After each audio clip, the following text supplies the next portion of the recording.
Buenas tardes, nosotros somos estudiantes del Tecnológico Nacional de México, Campus Ciudad Constitución, de la carrera de Ingeniería Electromecánica y les vamos a hablar de las pruebas de mantenimiento transformadores. Y como primero vamos a hablar acerca de la prueba de rigidez dieléctrica del aceite. El aceite aislante se utiliza tanto en transformadores como en interruptores. En el transformador el aceite forma parte del sistema aislante y además actúa como refrigerante para disipar el calentamiento que hay dentro de él.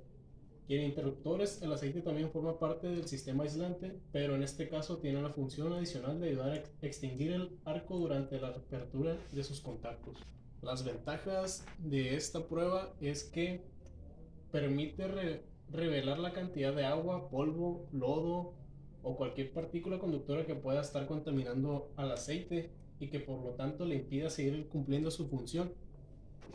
Las desventajas: el aceite, como todos los materiales aislantes que podemos encontrar, con el paso del tiempo se llega a un punto en que se degrada. Entonces, si está expuesto a condiciones extremas de operación, puede sufrir una degradación acelerada, como ya les comentaba, reduciendo sus propiedades eléctricas permanentes. Y como nota, podemos que el principal enemigo del aceite, en este caso de los transformadores, es la humedad. Entonces, uno como ingeniero tiene que estar siempre tomando las medidas necesarias para, más que nada, supervisar el ambiente en el que se va a instalar el transformador. Estos van a ser los pasos a seguir para realizar la prueba.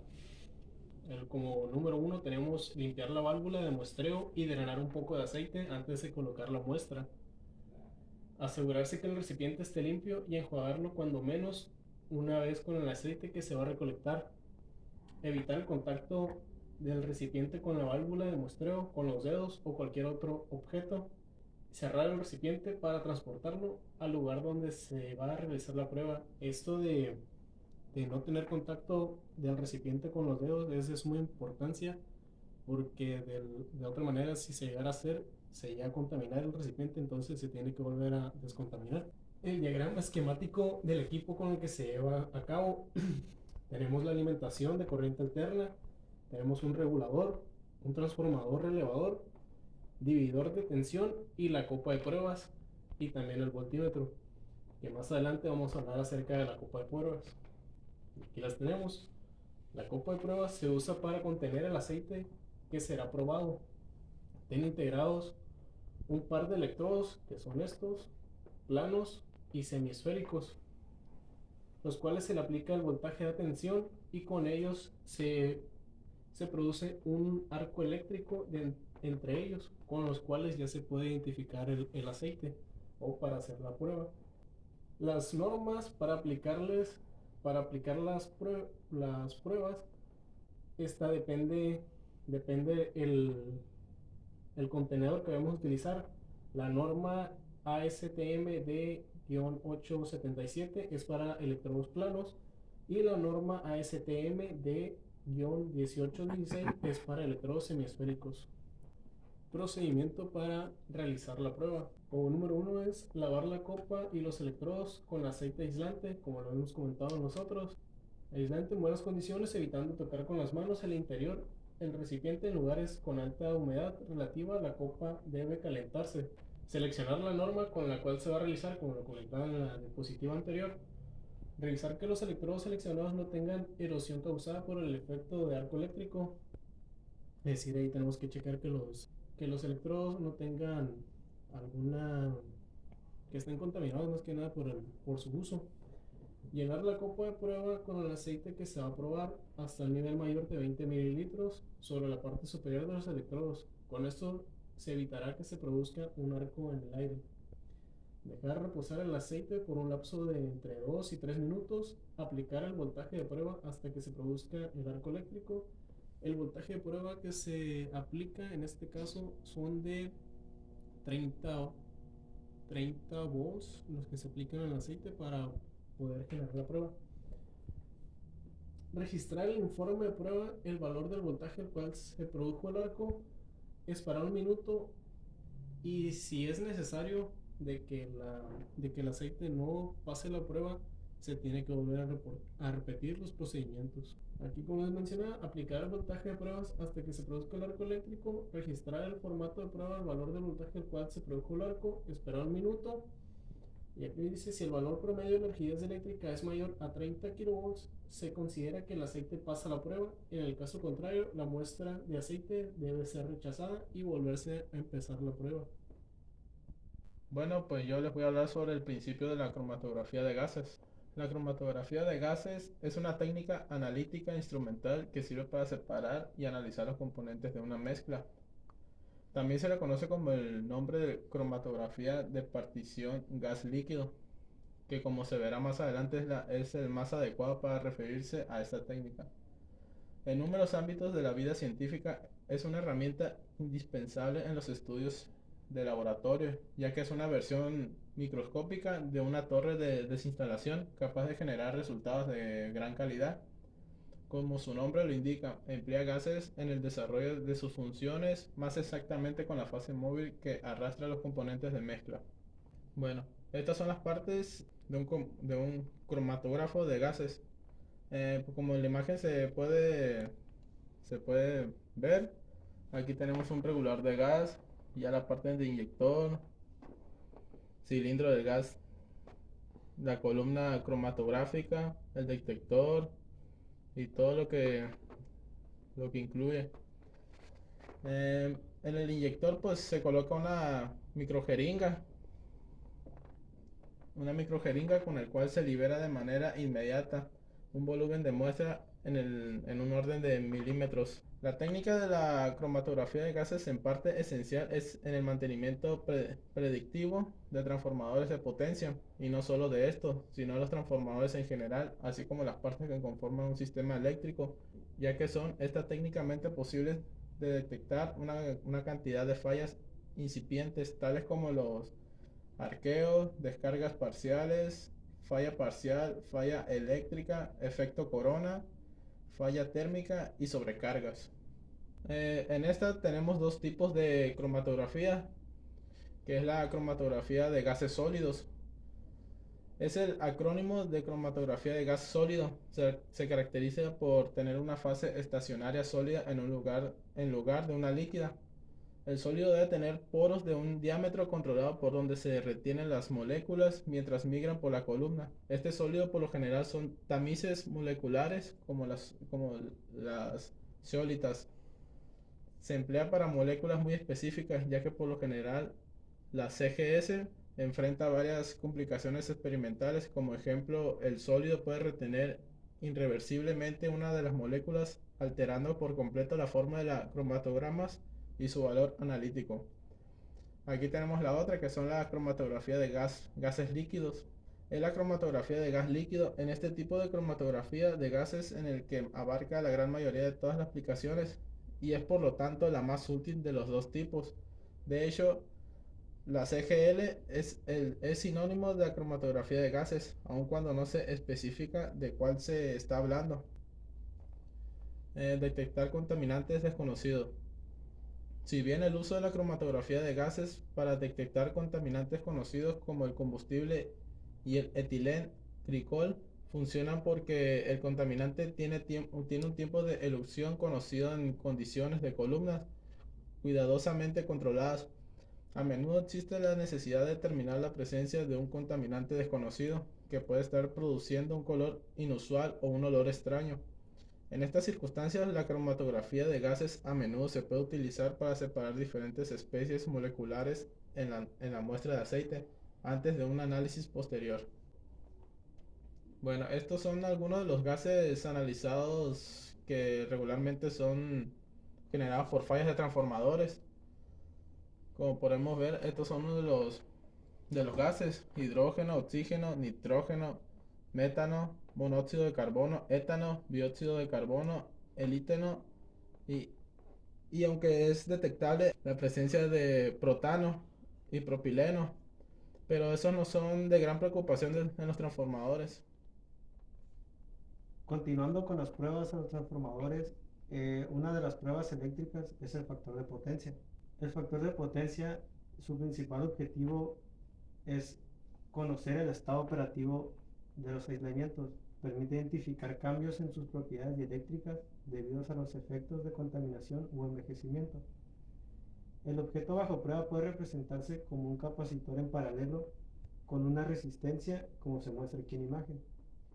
La fórmula para el factor de potencia consiste básicamente en aplicar voltaje corriente alterna al voltaje bajo prueba y medir la corriente, el voltaje y la potencia. Dice que por definición el factor de potencia es el coseno del ángulo que lo forman los watts y los volamperios. A este ángulo se le conoce como ángulo teta, por lo tanto el factor de potencia se calcula de la siguiente forma. El coseno del ángulo o coseno de teta va a ser igual al cateto adyacente entre hipotenusa, que será igual a los watts y a los volamperios. Las muestras de los valores, dice que en resumen, cuando se realiza la prueba de factor de potencia, lo que hace es medir los watts y los volamperios y calcular su cociente. Debido a que son muy pequeñas en comparación a la energía aplicada, es común expresarlos en valor de porcentaje. Para hacerlo se recorre el punto decimal 2 lugares, evitando así usar cifras con muchos ceros a la izquierda. Por ejemplo, un valor de 0.002 va a ser igual a 0.2%. Esto para no hacerlos tan pequeños. Y además que los valores medios son tan pequeños que usualmente se expresan en miliwatts y milivolamperios. Las pruebas en transformadores para el factor de potencia debe realizarse con el transformador desenergizado y completamente aislado. Para la realización de la prueba de factor de potencia se necesita un termómetro además del medidor, ya que el factor de potencia va a depender siempre de nuestra temperatura. Por esta razón es necesario convertir siempre el valor medido a una temperatura de referencia que siempre o usualmente va a ser de 20 grados. Dice, todas las terminales de cada vanado transformador, incluyendo el neutro, deben conectarse juntas. El objeto es eliminar cualquier efecto de inductancia en las mediciones de aislamiento. Los métodos de medición o con los aparatos con los que se mide, dice que las conexiones entre el medidor de factor de potencia y el objeto bajo prueba, que sería el transformador, varían dependiendo del equipo que se está evaluando. Por ello, los medidores de factor de potencia cuentan con un selector que permite realizar pruebas con las terminales aterrizadas o con terminales no aterrizadas o utilizando un cable de guarda que también se considera como tierra. Bueno, aquí hay una tabla de conexiones. Si conectamos la terminal de alta tensión contra la de baja con el selector ground, nos va a analizar o medir la alta tensión contra la baja tensión y además la tierra. Si lo hacemos de la misma forma pero con el selector WAR, no solo nos va a medir la alta tensión contra la tierra, y si lo hacemos al revés, la de baja contra la de alta con el selector ground, nos va a dar baja tensión versus alta tensión y tierra. Y si lo aplicamos las mismas conexiones baja contra alta con el selector WAR, nos va a dar la baja tensión y además contra la tierra. Y aquí se ilustra cómo se debe de conectar o cómo es una conexión para sacar esas mediciones con cada selector que ustedes decidan. Y los factores de corrección por temperatura. Dice, antes de analizar los resultados, se debe hacer la conversión de todos los valores a 20 grados utilizando la siguiente tabla. Aquí nos muestra la temperatura del transformador. Sea la que sea, siempre se tiene que corregir. Y aquí tenemos sobre qué valor se va a multiplicar nuestro resultado para que siempre sean los valores a una temperatura de 20 grados. Bajo esa temperatura se tiene que analizar cualquier factor de potencia en transformadores. Y para los criterios de aceptación, el valor de factor de potencia representa el grado de humedad o deterioro del aislamiento. En la medida que sea menor, se considera que el aislamiento se encuentra en mejores condiciones de operación, más seco y menos contaminado.